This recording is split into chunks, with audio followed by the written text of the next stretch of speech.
Hello Carlo Ancelotti, আমি Neymar বলছি। আপনি শুনতে পাচ্ছেন কি? গোলটা আমি পেয়ে গেছি বস, এখন আর কেউ আটকাতে পারবে না। বিশ্বকাপে এখন আর আমাকে ডাকতেও আপনার কোনো চিন্তা করতে হবে না। কে জানে নেইমার আজ কি এই কথাই বললেন কিনা। আর যদি কার্লো আনচেলত্তি নেইমারের খেলা দেখে থাকেন, তাহলে বিশ্বকাপ দলে নেইমারকে রাখতে তার আর কোনো গড়িমসি করার কথা নয়। নেইমার আজ গুইনা 2 গোল দিছে, খেলছে একেবারে একের খেলা। শুধু তাই না, গোল দিয়া একদিনেই মনে হইল নেইমার তার ভিতরে থাকা সব রাগ দুঃখের হিসাব নিকাশ কইরা ফেলছে। প্রথমে গোল দিয়া মুখে আঙ্গুল দিয়া দেখাইলো চুপ। মনে পড়লো কয়েকদিন থাইকা ব্রাজিলের মিডিয়া নেইমার রে নিয়া বেশ আলতু ফালতু কথা কইতেছে।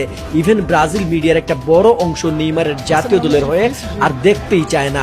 তারা মনে করে নেইমারের এখন যে ফিটনেস আছে এটা একটা বুঝা, এটা ভালো কিছু না। নেইমার মনে হইলো প্রথমেই তাদেরকে কইলো এইবার তোরা চুপ কর। এরপরে নেইমার গেল কর্নার ফ্ল্যাগের কাছে গিয়া নেইমার একটা সাম্বা নাচ দিল, যেই সাম্বা নাচটা আবার ঠিক ভিনির মতো।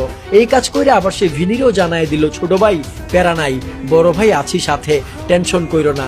ভিনির এই খারাপ সময়ে ভিনিরও একটা সাপোর্ট দিল, পাশাপাশি বর্ণবাদের বিরুদ্ধে নিজের অবস্থান স্পষ্ট কইরা দিল। এরপর আবার নিজের সেই চিরচেনা সেলিব্রেশন।